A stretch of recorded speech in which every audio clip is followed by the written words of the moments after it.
Continuamos en la isla de Margarita con José Guillermo Cabrera, quien amablemente acepta conversar con nosotros para toda Latinoamérica. Pareciera una pregunta de perogrullo, una pregunta muy ingenua, sonsa, pero uno escudriña y después descubre otras cosas. ¿Usted está más cerca de los demócratas o de los republicanos?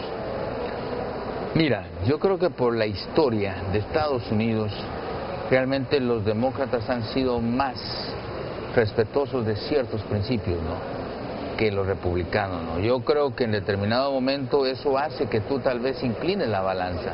El problema es que en todo caso la elección presidencial ya no es de demócratas o republicanos, sino que es de promesas incumplidas que en el ejercicio de la presidencia, por ejemplo, el presidente Obama ha realizado, y eso ha hecho que disminuya mucho la intención del voto, ¿no? Nosotros en todo caso, te digo, o sea, lo importante es que Estados Unidos sea respetuoso de los demás países, los que estamos más cerca, pero que sea respetuoso de la gente que está trabajando con ellos, que les está haciendo producir y que los traten de una manera digna, ¿no? Ahora, volvamos al caso guatemalteco. ¿Más cerca del gobierno, más lejos del gobierno?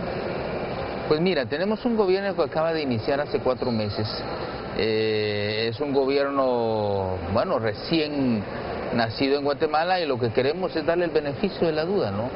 Eso no obsta a que nosotros tengamos que salir en determinado momento a hacer recomendaciones y hacer sugerencias en todo caso. Una de las recomendaciones y sugerencias es respetar el Estado Democrático de Derecho y lo que tú decías, la independencia de los poderes. Ahora, ¿y ese Estado de Derecho lo ves amenazado?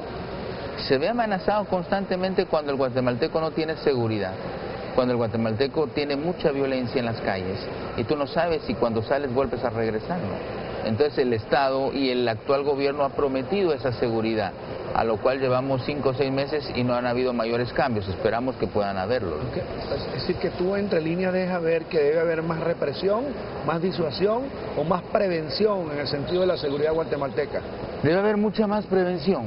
Prevención para que el delito no se cometa, pero sanción cuando se comete y no se deje de sancionar, ¿no? Y no importando si tú eres blanco, negro, alto, bajito, funcionario o no funcionario, que eso en nuestros países el derecho penal funciona precisamente solo contra los pobres y no contra los ricos.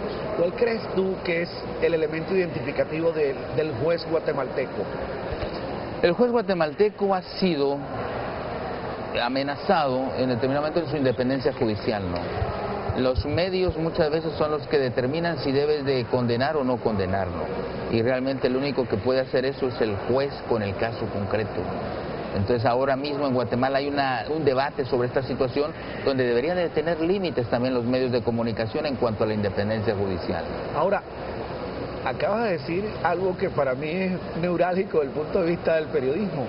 El periodismo juega un papel entonces, como en otros países, en el sentido de la creación de la matriz de opinión de referencia para orientar o no un caso específico. El periodista es una persona técnica y profesional que informa acerca de lo que está haciendo en el aspecto judicial el juez. Pero tú como periodista o como ciudadano o como deportista no puedes opinar con respecto en determinado momento a un caso que está ventilándose y que está por juzgarse, ¿no? Ya juzgado, tú puedes emitir una opinión.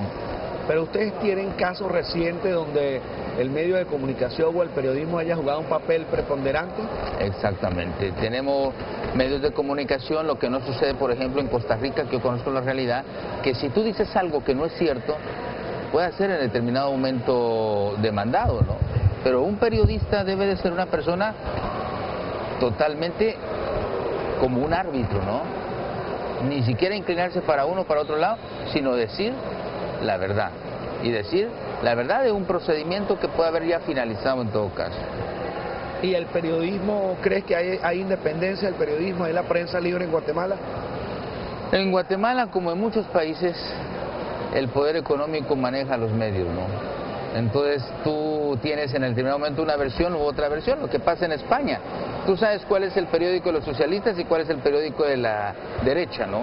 Entonces yo creo que el periodismo debería de ser en determinado momento una cuestión técnica, profesional, que el poder económico no se incluya dentro del periodismo, ¿no? Ahora, pero el gobierno guatemalteco tiene un aparato comunicacional también. Así es. ¿Y ese aparato comunicacional estará al servicio de qué? ¿De qué está al servicio ese aparato comunicacional? Esas secretarías de comunicación de los gobiernos en cuanto al aspecto de promoción son de ellos, no ellos promocionan nada más la figura de su gobierno y del presidente, no te dicen realmente lo que está pasando, ¿no? ¿Ustedes son de oposición? No necesariamente, nosotros somos respetuosos de un Estado democrático de derecho. Si hay un gobierno que está respetando, lo vamos a apoyar, pero hay un gobierno que no está protegiendo los derechos de los ciudadanos, lo vamos a criticar y a decirlo técnicamente. ¿Qué es lo que está ocurriendo ahora actualmente? Que no hay esa correspondencia entre la responsabilidad de gobierno, por lo que has dicho, que han pasado 6 meses y no han dado la respuesta que ustedes y los guatemaltecos están esperando. El mayor problema de Guatemala es la violencia, ¿eh? Mueren más personas que en una guerra entre Irak y Estados Unidos, sin haber guerra. Guatemala fue muy golpeada por la guerrilla y aparecían muertos constantemente, pues ahora mueren muchos más sin haber guerrilla con la delincuencia común. Ahora, ¿y eso no es responsabilidad de la sociedad completa? Es responsabilidad de la sociedad, pero más del Estado, porque si el Estado en determinado momento tiene la posibilidad... ¿El Estado o del gobierno? Mira, el Estado es el responsable, pero el gobierno es el que asume los compromisos en determinado momento al ejercer el desarrollo del poder público. Y en ese sentido, al ejercer el desarrollo del poder público y haber hecho tus promesas de decir que vas a acabar con la violencia. ¿Cómo vas a acabar con la violencia? Es un problema social. Tienes que darle empleo a la mayoría de gente para que la gente tenga un ingreso y no se ponga en las calles a asaltar en determinado momento. Si en Guatemala había guerrilla, que los guerrilleros que ya se incluyeron dentro de la sociedad puedan encontrar un trabajo. Dijiste que habían 14.000, 16.000 abogados. 16.000 abogados. 16.000 abogados. Esos abogados están en ejercicio, no tenemos que ser exactos, pero sí tiene buen desarrollo de su trabajo, es decir, están vinculados al trabajo productivo. ¿Se tiene alguna información o referencia de su empleo en Guatemala, de esa posibilidad de trabajo en Guatemala? De los 16.000 habrán unos 14.000 vigentes, ¿no? De esos 14.000 cuentan los que están como jueces, fiscales, defensores, los que ejercen la profesión privadamente. Claro, esto lo digo porque a veces la oferta de carreras universitarias no está directamente proporcional a la capacidad empleadora de un Estado. Es decir, ¿y tú crees que se necesitan más abogados?